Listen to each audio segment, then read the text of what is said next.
Hello and welcome to On Leading with Greatness. I'm Jim Salvucci of Guidance for Greatness.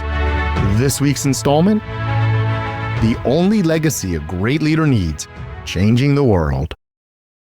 My name is Ozymandias, King of Kings. Look on my works, ye mighty in despair. Percy Bysshe Shelley.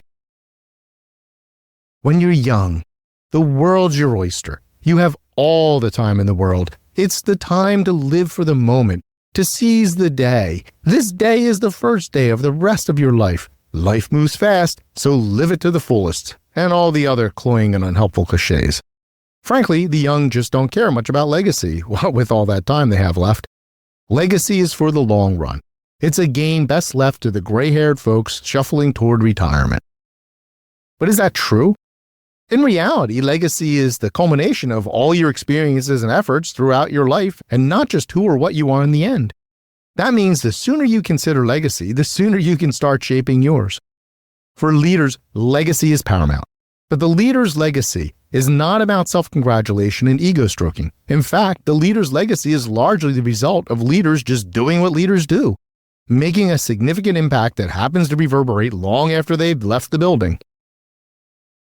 The bucket test, wet throughout. Perhaps you have seen a poem by Saxon White Kessinger called The Indispensable Man.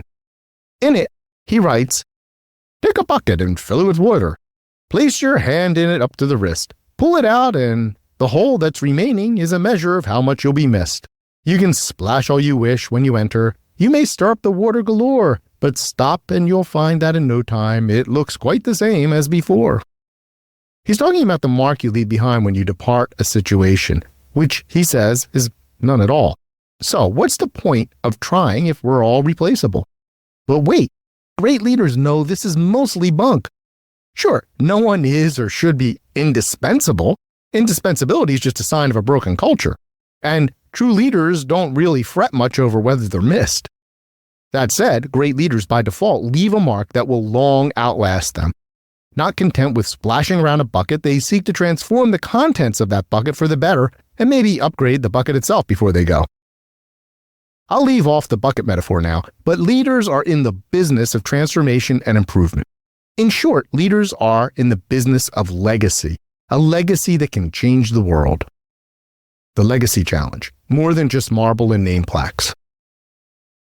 When we think of legacy, we usually think of something easily recognizable or even tangible. In a family, legacy might take the form of an inheritance or even one's offspring. In business, legacy might take the form of a particularly robust run of success or some physical structure such as a new suite of offices. In higher education, I've noticed that most presidents, like the pharaohs before them, are almost comically mad to erect at least one edifice that bears their name before they shamble off. Sometimes this monument serves a purpose, such as a new library. Other times, it's pointless, like a campus bell tower. The president's immortality is assured, they imagine, by their name being affixed to the new building. These physical memorials, though, as impressive and visible as they are, constitute a crude and superficial sort of legacy. Mere years later, the only legacy that will really resonate is that name on the building accompanied by a half-interested, "Who's that?" from the occasional passerby. The leader's legacy, invisible but invincible. Now, let's talk about the legacies that truly matter, the ones that, unlike a new parking garage or an indoor pool, quietly shape the future. These legacies have nothing to do with stroking egos or physically defacing the landscape.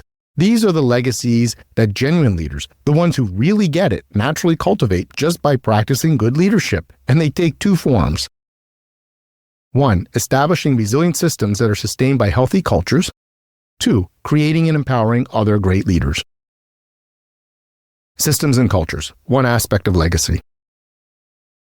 Let's start with creating systems and cultures. Any half-decent manager can cobble together a functional system, but getting that system to actually work, keeping it running smoothly, and continuously improving it, that's the stuff of true leadership and is precisely where culture building comes in. The culture of an organization determines if the systems will actually function properly or at all. Think of a car engine.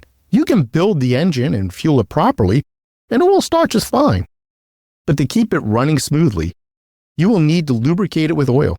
That's culture, the Valvoline of workplace systems. A healthy culture regularly fosters strong values and inspires the best in everyone, keeps institutions going. Such cultures are not only welcoming and encouraging, but they cultivate creativity and progress. When a leader establishes effective systems and the culture to sustain them, that legacy often outlives the leader. Even if the next person hired to succeed them is just a placeholder or a dud, that successor can still benefit from the systemic and cultural groundwork their predecessor laid. Power to the people, the other leadership legacy. The second type of legacy is more durable and has a much, much greater reach. This legacy revolves around people and the development of other leaders. The simple fact is that great leaders beget other great leaders. Doing so is just a natural extension of being a true leader. And they do it in two ways. One is by example. The behaviors any manager exhibits can be contagious. If they act like a jerk, they will preside over a culture rife with pettiness, egotism, and control freakery. In short, they will be a mere boss. If they embody true leadership, though, they will inspire others to trust one another enough to collaborate on mutual success. Such is the impact of example. The second method is even more straightforward, through direct instruction. This is when leaders teach others the discipline of great leadership. They can use trainings, coaching, mentorship, and the like in any combination. This practice is intentional, sometimes formal, and always impactful. Both methods, example and instruction, are needed to bring up new leaders. After all, example without instruction can only take you so far. And instruction without example just creates a counterproductive climate of do as I say, not as I do, which, by the way, is also known as hypocrisy and is anathema to leadership. The compound interest of leadership, changing the world. The legacy piece kicks in when others find success as leaders themselves and spread the leadership ethos far and wide. Again, this legacy has nothing to do with ego. It's simply what great leaders do by default. Leaders inspire and bring up new leaders. They beget leaders. And those new leaders go on to beget even more leaders, and so on. And this legacy of exponential leadership isn't confined to your original institution. As new leaders fan out to new businesses, organizations, and even industries, the leadership ethos travels with them, indefinitely and without limit. It's the compound interest of leadership, small actions that grow massively to impact the future. This is how we change the world. If all this seems a little overwhelming or even far-fetched, remember that creating new leaders is just a routine activity of being a leader. It's not some lofty ideal or additional task listed under other duties as assigned. It's in the virtual job description of great leadership. The leadership challenge. It's your oyster.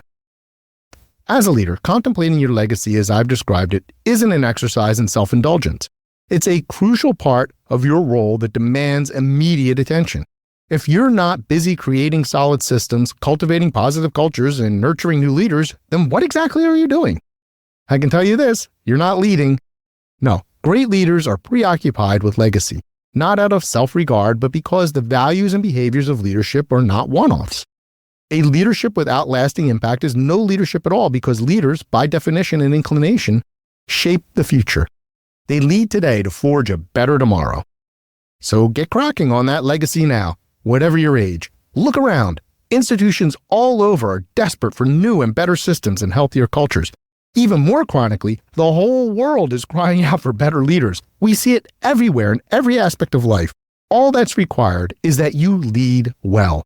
By doing so, you will create all the legacy you will ever need. That's how we change the world. How often do you consider your legacy as a leader? What legacy will you leave behind in terms of systems, cultures, and people? Great leaders need to cultivate their legacy so that we can change the world for the better, and I can help. Unlock the great leader within. Download my free resource, the Transform to Greatness Toolkit, now at www.thegreatleadershiptoolkit.com. I look forward to hearing from you.